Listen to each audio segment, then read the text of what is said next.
This is for the long haul. This is something that Dave's gonna use for years, make memories in it. Son's gonna make memories in it. I remember all the cool shit from when I was a kid, so it's like, it's just the gift that keeps on giving. It's gonna do a lot in its lifetime. This is gonna be a weird intro, but I was thinking on the way in when I met you, and I have no idea when it was with a lot of the people that I know. I know I probably met you through Gil. Probably. Yeah, so I feel I'm going to bring it like right back. So my first high school, Pickering, stance is everything. I got my Ford Focus station wagon manual, just getting into cars. Like this is the car my aunt gave me for $500. So I'm cruising in that.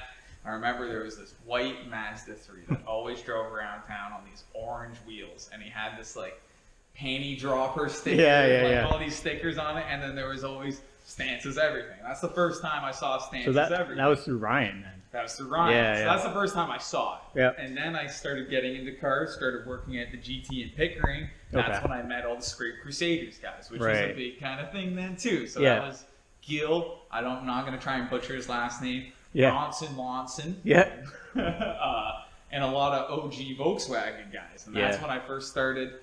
We had car meets. We had like a Toys R Us cars meet, and then I had my first niece. I had a Jetta TDI for a bit. That was my first car that I got into, and then I got my first 240, and that was full swing into the car scene. And I feel that's when Stance is Everything was also, you were full swing into. Yeah. You went to every single car show out. Yeah. I think this is even before your son, or like just before your son. Yeah, so for all that, like this is when you were heavy into it. So for everybody who might have followed me more on YouTube or Instagram lately and not been to the website, I was covering stuff from 2009, 10-ish until, well, I mean, I did some stuff last year, but that was probably around when vlogs, like I was watching build, like I would go on Speed Hunters and I would look at build threads, and I would be on Sun 240 SX and Zilvia, because I was I'm always in drift. I've always liked 240s, and I got into drifting. That's how I started really getting involved into cars and modifying stuff. So I was reading and watching build threads, and that's what Stance is Everything was. It was a blog, same with Scrape Crusaders. I guess it was like a blog WordPress build thread, and that was build threads were the epitome of building cars and getting ideas from what other people do and just figuring stuff out. Just like that's how I've seen all these swaps getting done, and then gave me the confidence. I'm like, if this guy in his garage can swap his car, I can swap my car too. So. So I'm still friends with Ant from Build Threads today. Like, so he's across the world. We chat. We follow each other on Instagram. He's got kids now.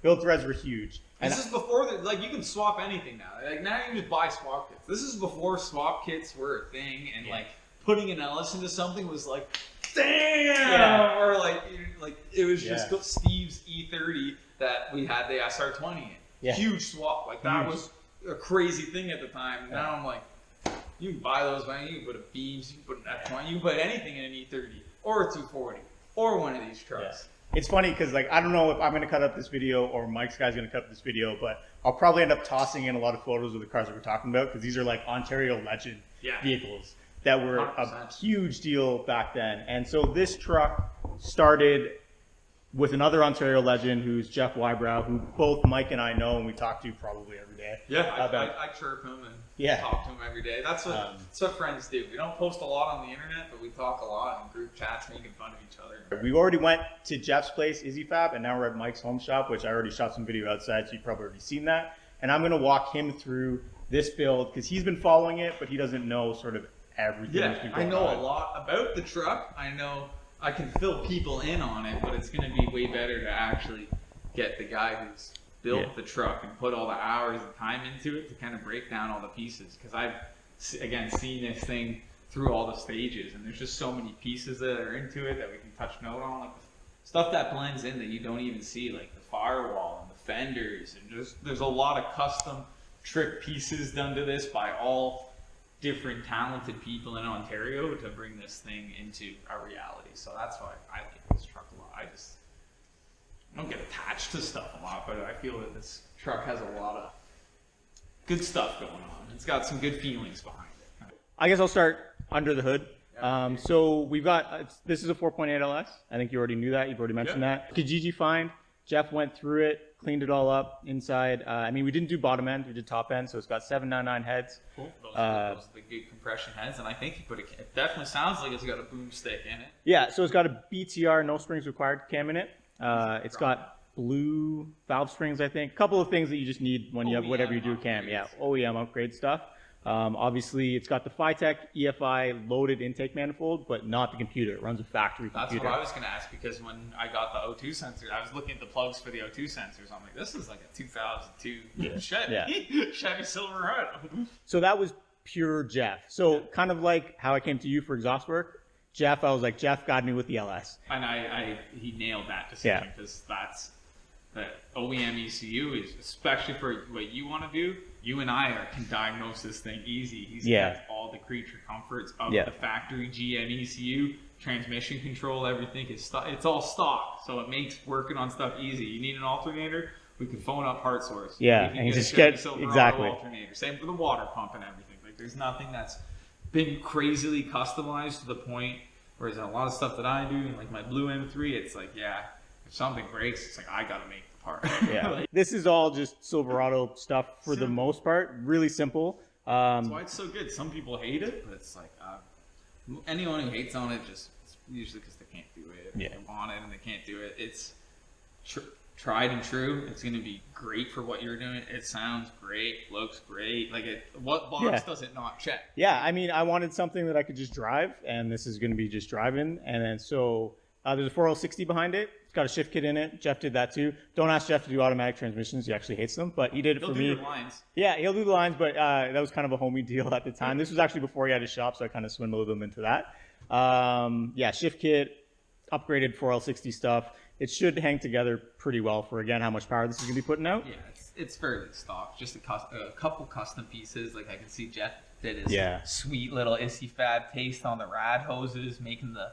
I love those connectors. I don't know the actual term for it, but they're like a heat shrink style connector on it. And so he made all this, the upper one. He did uppers and lowers. Like, when you go to Jeff, like, you kind of know what you're going to get. It's going to give you the whole treatment. This is a Proform 123 radiator fan shroud combo. Got that from Performance Improvements before they shut down when I was working with them.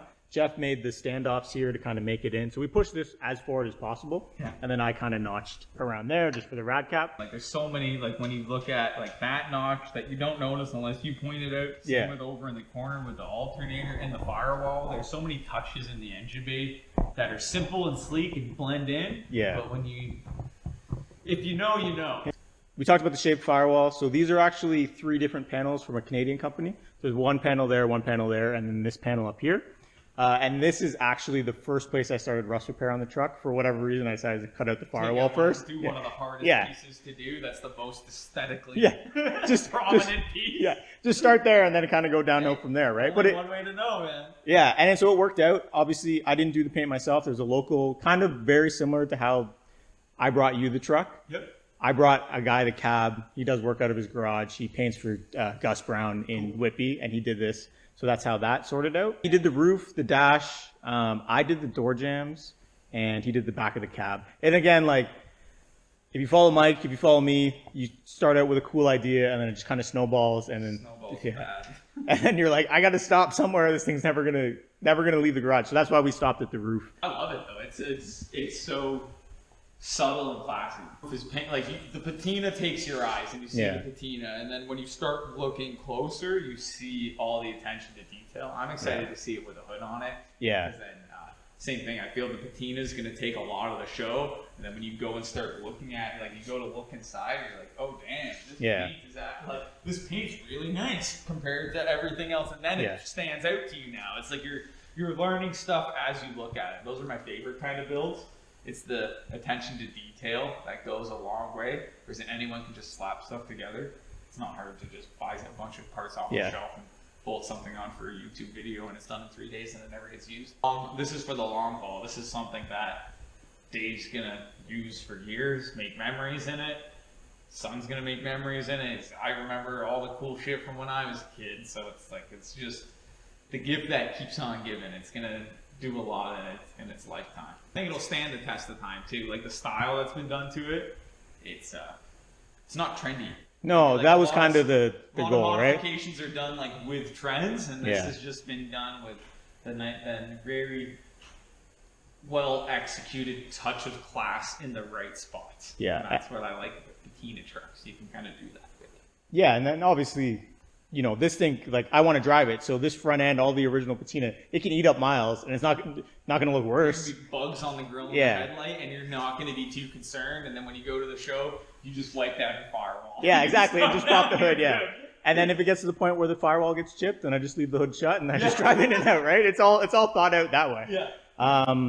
And then so a couple of the other things that Jeff did when he had it, like, I don't know, you've probably seen it since you've been poking around. Like, there's a transmission cooler in there. It's everything Jeff did is like hidden. So the transmission cooler lines, he did awesome. Yeah. You can't see anything from up top. There's no lines wrapping everywhere. No. You're always going to see the harness at one point. The same thing. You put it nice and just the bulkhead nice and low, so it's not taking your focus, like it's not grabbing your attention. And that's when stuff matters. We'll talk about the front end of the chassis when we're under it, because that makes a lot more sense. Lift it back up. But we can go to the back and talk about this. Yeah, I honestly haven't even seen the tubes from up top. Oh, sick. So, no, man, they look great. See how they look in there. Yeah, they look awesome. Nice and as symmetrical as they can be with the off-center diff. But yeah, the diff is a bit of a weird thing, but yeah. All cars are like that. I literally did a 39 Ford last week, and it was like, the diff's just off-center, Yeah, it's just you try to make stuff symmetrical, and nothing is ever perfect, so you just want to make it as aesthetically pleasing as you can.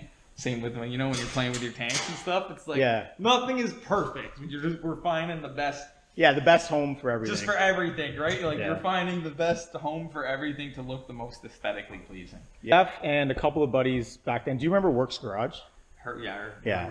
So it was like him, JP, Dave Newberry, and there was another vehicle there that I can't remember. Anyway, they built this. So the middle of this chassis is stock, and then everything sort of from basically back of the cab, Jeff put together. So, I mean, you would know this. I'm assuming a lot of people in the channel will know this, but this is a 4-link back half, basically. Standard sort of mini truck stuff. Jeff, S10 guy. I was an S10 guy. I had a Blazer. So it's got RE7 airbags. So they're basically your standard like mini truck airbags. Lots of mini truck stuff. Yep. But I did make sure a lot of mini truck dudes don't run shocks. I did put shocks in the back. Shocks are key. Yeah, shocks are important.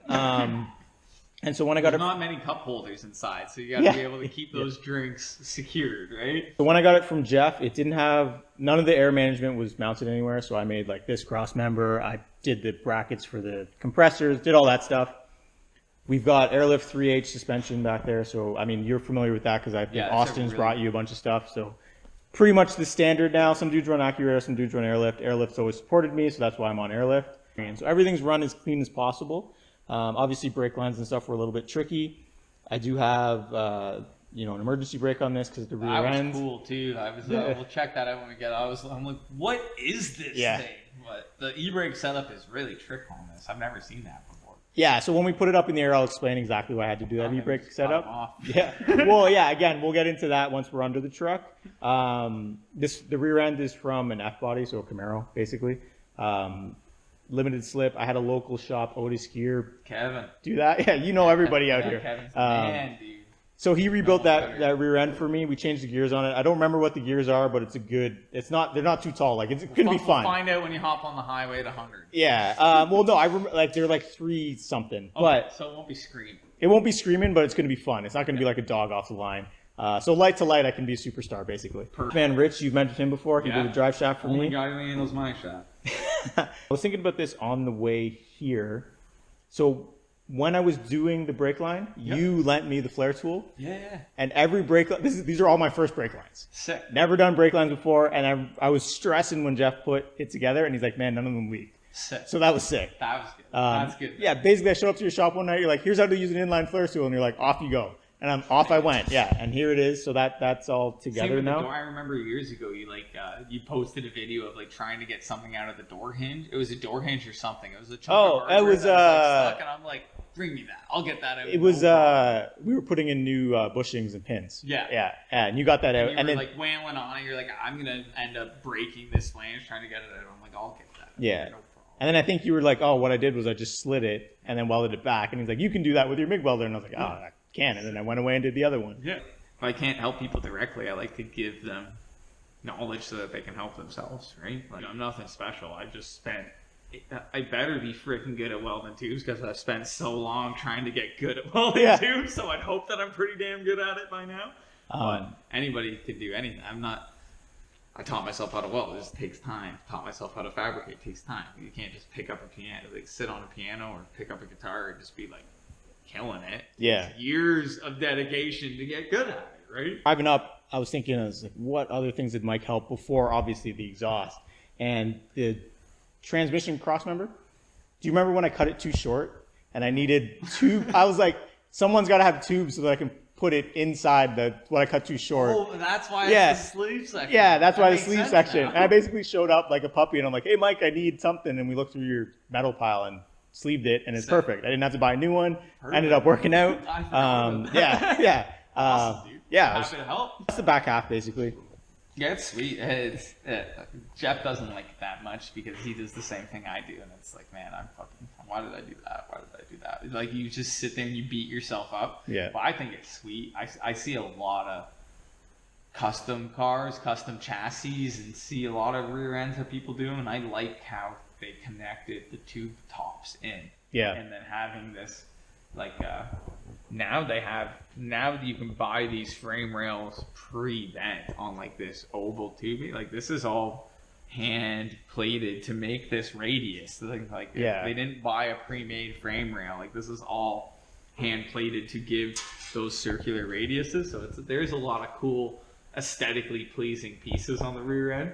It will get covered up eventually with a bed, I'm assuming, but yeah, eventually I'll put a floor in it, but not first year. First year is probably honestly going to hit the road pretty much like this, so I can shake it down and deal with anything. On the ground, I might as well show you the inside of it as well. Inside. So popping open the truck here, freshly done seat. This was done by a local guy in town, Atkinson Customs. He did that. It's got heated seats in it, so he put heated pads that I got. They're Dorman universal, so if anyone wants to have heated seats in any seat, Dorman makes that. Yeah, I learned that from you too. So yeah, that's cool. This is an old Impala wheel. This came from Jeff too. He had it for some reason, and I'm like, I need a wheel. Color perfect, honestly. It works out pretty well. The only thing is, it's huge, so I don't know if I'm gonna love driving with it. That's even if we can go drive my C10 after if you want. Yeah, you get used to that. It's just a boat wheel. Yeah, you're driving a boat. 200 arms it has to move, so it's nice to have the big bus. Yeah, the big steering wheel. Big bus wheel. I did it column, which is like standard hot rod stuff. You've probably seen a middle of them. Because it's like, even in I'm not a big boy, but it's like to get into my truck, it's like my legs like hit the wheel. Yeah. And then I get older customers in when they got the nice beer belly. It's like they can't even fit in their old C10 anymore because you can't get into the seat because the columns don't tilt. Yeah. And the wheel is a bus wheel, so it's like you have this small area to fit your legs in. So yeah, we got the I did it tilt column shift. So actually, this is going to be my first column shift vehicle because I normally drive manual stuff, but it's pretty sick. Classic Instruments gauges with this one's got the tachometer in the bottom there. Yeah, I mean, really, I love the font on it. It's just so classic. So it's an update of what would have been in here originally. And again, like I wanted nothing to stand out as being like too modern, but I also wanted all the creature comfort. So like I've got the quadtacular gauge is what they call it. So it's got everything. It's got signal indicators in it, all that stuff. One of the things that Jeff did that's pretty sick is I've got a check engine light here. Yep. And because, like we were saying before, a factory computer, I can pull codes off this thing. Yeah, you got your OBD2 port hanging out underneath there too. That's easy to plug into. That's what I like about it. It's a good. I said it a couple times. It's just a really good mix of not too much, but enough where it needs to be. So like with the engine bay and the interior, it's like, in here, like it's all the paintwork in here. It's like, this is going to be a place where you want to be. Yeah. So there's obviously a couple small things left to do for the interior, but it's pretty much where I want it to be. That's all refurbished factory stuff there. So I just polished all that out just in the garage. And I was glad I was able to save it because interior pieces aren't cheap. Yeah, to find in good shape too, but like not busted out hinges on everything, right? Yeah, and it's just like got the ashtray. It's like sounds good. It's mechanical. This transmission tunnel, which was my first tunnel. Yeah, that's good. I like making it bolt. You want to make it bolt in, and that just makes it easier. Yeah, I do have to put some gaskets and stuff on it, but that's not a big deal. Once you have your carpet and stuff, like you won't notice any of the stuff in there anymore. Yeah, kept the battery where it goes, which is under the floor. Sneaky. Usually when you can't see it means it's really hard to get to. So this is the best of both worlds. Yeah. You can't see it, but you just lift that up. Nice. And there it is. Easy to get to. And then the other last thing we'll talk about, this is a Jeff specialty, is the footwell lighting. Yeah, love that. Footwell lighting and the lighting up there, like, it just makes things seem so much more professional. Jeff did a fantastic job with this, and he kills it. Everything he does, he's just sick, man. Yeah. So that's pretty much the interior. I kept the manual windows and all that because I think that's sick. My son actually tripped out the first time he saw it. He's never seen a crank window. Yeah. Yeah, I guess, yeah. Yeah. Weird, right? That's kind of weird. Yeah. But he comes What is this? Yeah. Whoa! So when he was younger, he would work so nice too. Mine are so rough. When he was younger, he'd just come out and wind them up and down. And then the other thing that I do, and I don't know if you've ever done this on any of the old stuff that you've worked on, is the bear claw latches. No, I've never changed. I did the conversion on those, and the doors close pretty sick now. And like, I don't have to worry about people falling out. That happens on mine, yeah. Yeah, the door just opens up. Yeah, like yeah. Yeah. So the bear claws, they close really well, and you're not going anywhere. So yeah. Underneath the truck, we've got a couple of things here, which I mean, if you've watched Mike's last video with his E46 that we were just talking about, both of us will put a lot of work to get vehicles low and work the best they can, lower than they're ever intended to. Stop. Jeff put in a G-body front clip in this truck, which for the people who aren't really into Chevys and stuff, I know you got a lot of people like Nissan and stuff like that. Basically, it's a wider S10. So G-body S10, the cradle is wider for the G-body, and it's narrower for the S10. To make it work for the width of this truck, G-body was like the best clip. Yeah. And cheap, basically. Yeah. People just throw it out. Yeah, exactly. So Jeff, I think, bought the car for $850, pulled the front end and the motor out of it, and his intention was to put this all into his version of this truck. So obviously my cab is mine. He got rid of that cab. So I just kind of went off that. So to kind of walk through it, this is like classic mini truck stuff. The control arms are de-humped and plated, which basically means they're as flat as possible so that you can go as low as possible. Yeah. Plated so that you don't need a cup for the airbag. Yeah. So the airbag just bolts directly to it. Then I've got, so everything, all my center link and all that stuff, that's all new. That was all done by Jeff before you got the truck, I guess, right? So the chassis was done, but everything, when I got it from Jeff, was all old. Yeah. So I put in all of the new stuff. Cool. Made sure it's powder coated and all that stuff, just so it looks cool, it's clean, I can tell when anything's leaking and stuff like that. So then we've got tubular upper control arms. Those are circle track parts. Cool. So circle track guys use this clip. It's called the GM metric clip. So those are like $45 a side. This application, because they're circle track stuff, the two arms are different lengths. So you buy two of one side and then just flip the other one over. Yeah. And it works out pretty sick. Cool. And then I do have drop spindles in it, which is probably right up you understand how a drop spindle works. It's just drop spindles. Yeah. So you don't get any bad bump steering and stuff. Exactly. You can see the angle. Like the truck is slammed. Like right now, fully dropped down. This thing is slammed. It's pretty much like it's tucking tire. Yeah. In the air. All the way drooped out. Yeah. So. And it's at a great angle right now, so it's going to go up, and it will pretty much be flat with that. And in general, that means you're going to have pretty decent feeling steering. You're not going to get crazy bump steering. Truck is lower than the suspension thinks it is, just because of the way the body's mounted. It should all work out pretty well. I think it's going to ride awesome, honestly. And then these are another trick piece. So this is actually the tie rod. It has a bend to it, so it doesn't hit the frame. Yeah. So some people will notch the frame. I went with this route for now, and we'll see how it works. End up with an S10 that you want a guy who wants big brakes. This is an OEM big brake upgrade that I did. For an S10? Yeah, so 98 to 2002 two-wheel drive S10s have a completely different spindle setup. Cool. They've got a sealed bearing in there instead of, you know how like a lot of old trucks have the, yes, that's a sealed cartridge. So it's really easy to service. Yeah, you can just bolt on a whole new hub. Yeah, exactly. Bolt on a whole new hub. But the cool thing about it is these are dual piston brakes from the factory. Cool. And then what makes it even cooler is they make brackets to put on Corvette brakes to that hub. So if I ever got to the point where I put a turbo on, which hanging around with guys like you and Jeff is probably inevitable, and I want to upgrade my brakes, it's super easy from there. So everything I did under here was like, if I want to upgrade it at some point, what's the best solution to do it while being reasonable with money? Yeah, most accessible, obtainable option. Exactly. Makes a lot of sense. Yeah. So they're like twin pistons. Like they're pretty big. You can't yeah. from the front this much, but from the back they're big. To be able to fit the 15-inch Astros, at least for now, right? I do have another set of 18-inch wheels that I can put on this, but for now I wanted the Astros. Just like my truck, I'm a big, small, old truck, small rim, big tire. Yeah, it rides a little bit better. It's a little bit cheaper, although white walls are expensive. But just looks better. Yeah. It's all personal. If you like 20 inches paper band tires, that's cool. But on like an old body drop truck like this needs, even just, I like this small white wall. This goes really good with it. Tires are super old, but I'll get new tires, obviously, at some point when the time comes. And then since I have, and you're going to relate to this too, since I picked up these wheels, the amount of people that message me and ask me if they're for sale, and that's when you know you got a sick deal and you got a sick part, right? If people constantly want to buy it from you. There's a little bit of pitting and stuff. Like they're not perfect. They're real though. Yeah, they're aluminum cast in China. Like these are real cool metal wheels. That's not a thing anymore. Like, no, you don't get this look in a metal wheel anymore. And it matches it. Like I can clean it up and it'll look clean, but it'll also match the patina of the truck, right? It's like, they're a little bit rusty. Well, it's like the truck's a little bit rusty.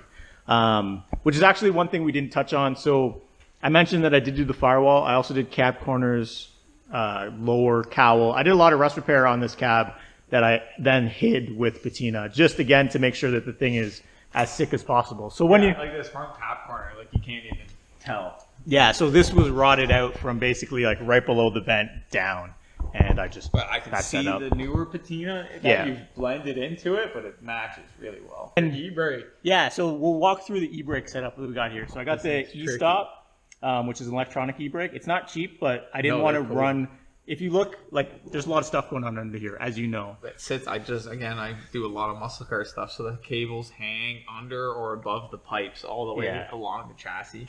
So I didn't want to do that. So I got the e-stop, and it's like a brake cable on a bike, basically. It pulls this piece here that pulls the two cables. And so you've got the one cable makes its route back here to this caliper. And then this other one kind of goes along my floor, out the frame, and then back to the other caliper back there. And a bit of GM nerd stuff. The 9-bolt rear end is weird for a bunch of reasons. It was made in Australia 1 year, so it's kind of hard to get parts for. I don't know why GM did that, but you need the e-brake to work to, basically every time you pull the e-brake, it winds out the piston and it aligns your pads. So if you don't use your e-brake on this particular rear end, your inner brake pad falls out. Really? Yeah. So that I had to have an e-brake. Had to. Yeah, and I don't know what GM was thinking. GM does a lot of cool stuff, but they also do some weird cost-saving stuff. That it's just like, why are we here? Yeah, and then you also notice that this caliper is on the trailing side, and that caliper is on the front side. I guess because they use the same caliper. Exactly. Part number. Yeah. Yeah. So stocks not help the aesthetically pleasing OCD-ness that you're trying to achieve, but you may be. Well, the thing too is because if I'm changing this rear end, I gotta put on new 4-link brackets. It's a big deal, and I don't have the ability. It is a big undertaking. You can do it now, no problem, though, with your newfound skills from playing with this. But 10 years ago, 6, 7 years ago, you're like, no, we're leaving. No, yeah, we're gonna rock with it for now. And the big thing with this truck was putting things together in a way that if I want to upgrade it later, I can do small projects, right? Like get it on the road, then do smaller projects. So obviously some of the things that I did too, I made these rear bed mounts. I got to take them off and paint them and stuff. I made a lot of small brackets on here just to make everything hold work. Stuff up so you keep on moving on. Right? Exactly. Is there anything underneath the truck other than the e-brake that you wanted to ask about? Because I think we nailed the e-brake. I think we've gone over a lot of the different cool chassis stuff. Oh, the only other thing we didn't touch note on is your air ride. You did all your air ride, airlift management lines and all your wirings all tucked through the chassis, but you also did the same with the ride level sensors, and I noticed it on the front control arms too. So I wanted to hide as much wiring as possible. So yeah, the sensor comes out through there. There's a grommet on there. I got to tuck the grommet in on that side, and then everything's hidden, or as hidden as possible as it can be while still working. And then the other thing too is the harness for the air ride comes out here. Yep. Comes out of grommet, tucks up under there. I made sure that when I ran it through the frame, everything's double loomed just to make things super thick and just abrasive resistant. Yeah, as abrasive resistant as possible. And then so the compressors that comes through the frame as well. And actually, some of the wiring comes through the passenger side frame, comes back here through this cross member, down through here, and then back out just to get to where it needed to be. Oh my god! I did all that with a wire snake. I was gonna say you're like a plumber, man. Yeah, basically, I got like plumbing tools. And again, I work on this truck a lot in the evenings when there was no time limit to it. Yeah. So I'm like, I'm gonna try and run this wire. It's like, oh, that didn't work. I'm gonna try to run it again tomorrow. That's kind of the way that it works, right? And then I was pretty lucky in that the back of these frame rails are open. Yeah. So there's some access to it. Yeah, and then loom where I can. So you like there's loom everywhere. And Jeff actually put me onto a lot of like you can get a lot of sick loom for not a ton of money now. Yeah, a lot of companies offer it. Like Wirecare is another one company. Vibrant also has it too. Yeah, Vibrant. A lot of the Vibrant's for loom, and it's not expensive. For yeah. What it is. And it pulls apart. Where like when we first got the Princess Auto ones, they don't pull apart. Yeah. Like, fuck. Yeah, exactly. It's like I got to run this all about, and I wasn't like pull it a weird way to like make it go down the way. It's just a pain. Look good. It looked cool. It looked way better than that plastic stuff that was before. That was the standard, right? Yeah. Corrugated wire loom. So there's none of that on here. That's the underside of the truck. I think we nailed pretty much everything. We got all the body. Like you've done a lot of body work on it. Yep. I'm excited to see. I'm sure you got some cool taillights to go on there. Yeah, I'm actually torn between the taillights. It's like, do I do a factory style, which is this is an old factory style. Obviously, it's roached. I can't use that one. Yeah. Or do I do something different? And that's actually one of the things when the truck gets back. So my plan when it gets back is to put taillights on it, and then that's actually all it needs to be legal. And then hopefully go out to Champion, which you probably know, Kevin, to get this thing tuned, and then I can drive it. Yeah. That's kind of where we're at now. I was going to go through, and I do have to, I mean, so you and I are wheels are important. Oh, yeah. And fitment is important. And you can see that this is tight, but if you look at any of the stuff Mike has kicking around here, like it's got to be good. It's got to be. Stance is everything. Exactly. Stance is everything. So these fenders are actually pushed out right now with some washers. At some point, I'll widen it and it'll work. For now, I need to figure out how wide that has to be. The best way to do that is by driving it, right? Yeah, only one way to find out. Make that Jetson car sound. Yeah, exactly. Yeah, see where it rubs. So that was something I was going to do before I got the truck on the road, but now I just want to drive it. And like if I widen this fender and did all that body work and then it's still rubbing or it's not wide enough, I'm going to be kicking myself. Yeah, so 100%. Might as well dial it in with your washers and then leave a little extra room. Yeah, and then drive it around. So that's going to be the next thing for this. So taillights, that's all it needs to be road legal. And Kevin's probably going to do, I got to call him, but Jeff's like, yeah, he's going to want to street tune it, set all the shift points and stuff. Yeah. So he's like, you got to get it on the road. So that's where it is now. And now that it has an exhaust on it, I can start it in my driveway. Sensors on it should idle a lot better now too. Yeah. Get that fuel mixture actually correct for it. How was it pulling it in? It's fine. Yeah, it just ran a little crappy. So you just got a double foot. Yeah. That's a little bit of Well, and that both pedal action to make it go. Well, and again, that's why you bring stuff to homies, because a lot of shops wouldn't put up with that. No problem for Mike. Yeah. You were saying that you run stuff off like a jug. Yeah, like Austin's brought me a literal jerry can with a fuel pump in it with a Milwaukee battery with like a quick connect. This is how we're running the truck, and I'm sitting on nothing. It's like I've driven some sketchy stuff. Yeah. Lots of milk crates coming to the shop. Yeah.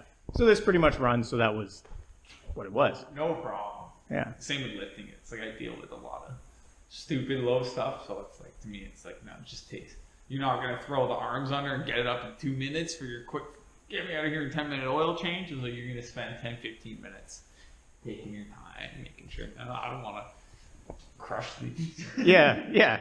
Spend a lot of time on those. Farmer brazed this, who knows how long ago. I'm not going to fix that. No, just leave it. Just leave that.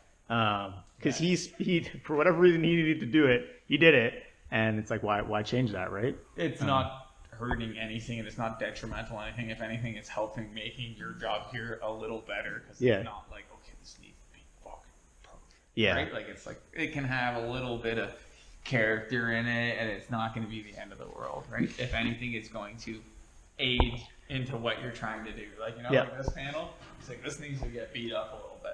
Well, that's brand new. Yeah, this looks way too good to be on the rest of the truck. Well, and the other thing we talked about, the process of learning as you go and trying to do everything better. So these bedsides, you can see where I've got the guide coat on. Like I made those bedsides. Yeah. And it took a while to do and figure out, but if I didn't do the the cab corners, the firewall, like I would have never said that. Like, yeah, I can just build, like, just go order the metal and bend it and do all that, right? Up a side panel for yeah. it, right? And I mean, I bent it over the side of my bench because I didn't have a brake, but it works. It kind of matches with it. And now I can be like, I know a little bit more about metal shaping, right? And so learn how it works, how it does. Yeah, and one side, start everything on the passenger side.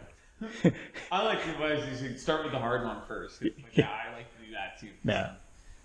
It just gets easier every time you go along. So many cool little pieces that can easily just be diverged and like not paid attention to. Yeah. It's nice to kind of break it all down and just kind of see all the little details.